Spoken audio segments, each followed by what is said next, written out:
नमस्कार, कसे आहात सगळे? मस्त ना? चला चला चला चला चला, बाग आली, व्यापारी फिरायची वेळ झाली. केशर आंबा असू द्या किंवा कोणतेही आंबा असू द्या, त्या बागेमध्ये होय का?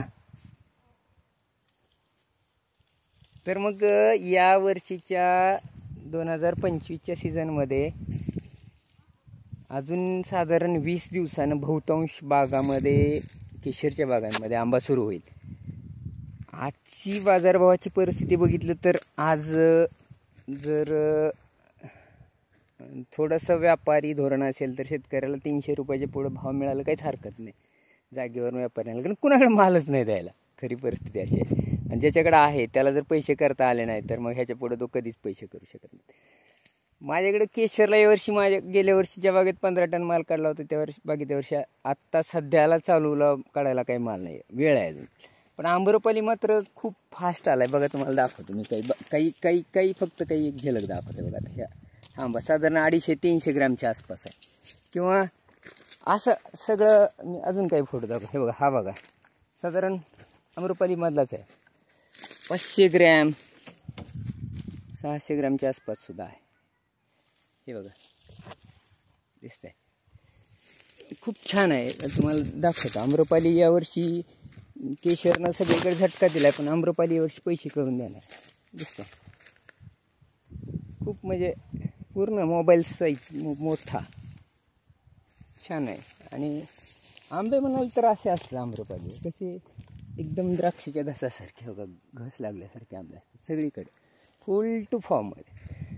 आताच व्हिडिओ करण्याचा विषय असा आहे की आंबा बागायतदारांना आंब्याचे पैसे कसे करता येतील बाबा, किंवा काय असतं नेमकं. माझा जो अनुभव आहे मी तुम्हाला सांगण्याचा प्रयत्न करतो. तुमचा काही वेगळा असेल तर तुम्ही नक्की सांगा. हे बघा, आता व्यापारी फिरायला सुरू होतात. याच्यामध्ये विशेष करून झारखंडमधले व्यापारी जे किलोवरती बागा घेतात ते. दुसरे व्यापारी कोणते येतात आपल्याकडं, तर आपल्याकडे गुजरातमधले, UP मधले व्यापारी जे आहेत ते पण येतात. ते गुत्त्या बागा घेतात. ते शक्यतो किलोवरच्या भानगडीत पडत नाहीत. आणि मग अशा वेळी आणि स्थानिकचे आपले लोकल व्यापारी, आपल्या तालुक्यातले, आपल्या जिल्ह्यातले किंवा महाराष्ट्रातले काही व्यापारी, ते मात्र बहुतांश व्यापारी, तुम्हाला काहीच अक्कल नाही म्हणजे शेतकऱ्यांना, अशा पद्धतीनं ते बागा मागायला सुरू करतात. गुत्त्याच मागतात. किलोवर मागितल्या तर ते फसवायच्या नादात असतात. खूप छान आहे माल बघा. आम्रपाली कसं लागलंय दिसते, सगळे घस आहे तिकडे, दिसते तुम्हाला, छान.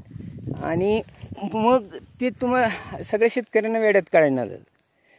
आता तिन्ही प्रकारे बागा द्यायला काही हरकत नाही. 2-3 प्रकार आंबा विक्रीमध्ये. एक तर गुत्त्या बागा द्यायच्या, जर जास्त असेल आपल्याला विक्री होत नसेल तर अंदाज काढायचा प्रति झाड. भाव आमच्या पूर्ण बागेमध्ये इतकी झाडं आहेत, साधारण प्रत्येक झाडाला एवढे आंबे, तर मग किती बाबा एकूण आंबे असे वगैरे, असं गणित काढून आपण एक अंदाज करू शकतो की आपल्या बागेत किती आंबे निघले.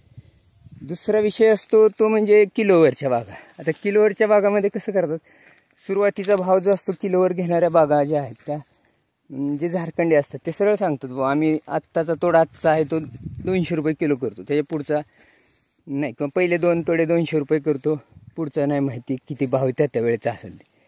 आणि काही जण म्हणतात शेवटपर्यंत, पहिल्यापासून शेवटपर्यंत बाबा आम्ही 100 रुपयानं माल नेतो.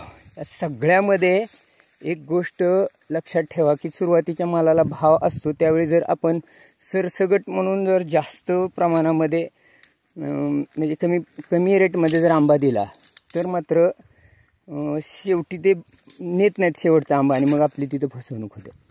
त्यामुळं कुठलाही व्यवहार करा व्यापाऱ्याबरोबर, विश्वासाच्या बरोबर काहीतरी कायदेशीर सुद्धा आपल्या हातात राहू द्या. शेतकरी बांधव म्हणून मी सांगतोय, सरळ नोटरी करा. गेल्या वर्षी ज्या व्यापाऱ्यांनी फसवणूक केली आणि ज्यांच्याकडे काही लिखाण नव्हतं त्यांचे पैसे बुडलेत, ज्यांच्याकडे लिखापडी होती त्यांचे मात्र कोर्टानं त्या व्यापाऱ्याला, ज्यावेळेस या शेतकऱ्याचे पैसे डीडी द्याल त्याच वेळेस तुमचा जामीन होईल असं सांगितल्यामुळे ते पैसे मिळाले. नाहीतर बाकीचे शेतकरी गपचूप 5-10 लाखाचा फटका लावून बसलेले. त्यामुळे लिखाण करून घ्या, नाहीतर मग म्हणजे काय जे ठरलंय ते कागदावरती उद्या साक्षीदार त्याव जे आहे ते काही करा. नाहीतर आम्ही इथं फसलो, आमचं असं नुकसान झालं, तसं झालं, काही सांगतात. आणि मग आपल्याला शेवटी त्यांच्या मागं फिरायला वेळ नसतो, त्यावेळी मग गप्प बसण्याशिवाय काही पर्याय असत नाही. हे बघा, यावर्षी लेट पण आहे, आलाय पण काही दिवसात येईल, पण आम्रपाली पण आहे, खूप शेटिंग आहे, भरपूर द्राक्षासारखी आहे. केशर लेटच आहे आमच्याकडं, आत्ता केशरला अजून वेळ आहे, पण आम्रपाली मात्र चालू व्हायची शक्यता आहे.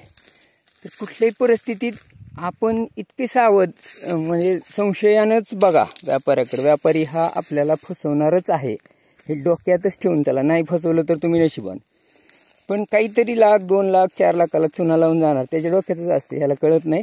शेवटी आपण जाऊ निघून पुन्हा कुठे हे भाग फिरणार आहे. त्यामुळे आपण काळजी घ्या, व्यवहार लेखी करा, आणि महत्त्वाचं काही ठरेल त्याचा निम्मा ॲडव्हान्स घ्या, ॲडव्हान्स रक्कम घ्या, आणि तो ॲडव्हान्स शेवटच्या तोड्यातून वजा करायचा असं लिहून घ्या, नाहीतर फसवणूक ठरलेली आहे. तुम्ही म्हणाल हे काय सारखं निगेटिव्ह बोलतोय. निगेटिव्ह नाही, ज्या शेतकरी बांधवाची मागं फसवणूक झाली आहे ती कुणाला सांगत नाहीत माझी झाली आहे म्हणून. माझी फसवणूक झाली सांगत नाहीत, म्हणजे त्यांना कमी पण वाटतं की अरे आपण वेड्यात निघतो काय, पण झालेली असते पण सांगत नाहीत. हे अनुभव आहेत. त्यामुळं आपल्याला जर आपली फसवणूक होऊ नये वाटत असेल तर आपण नक्की लेखी घ्या.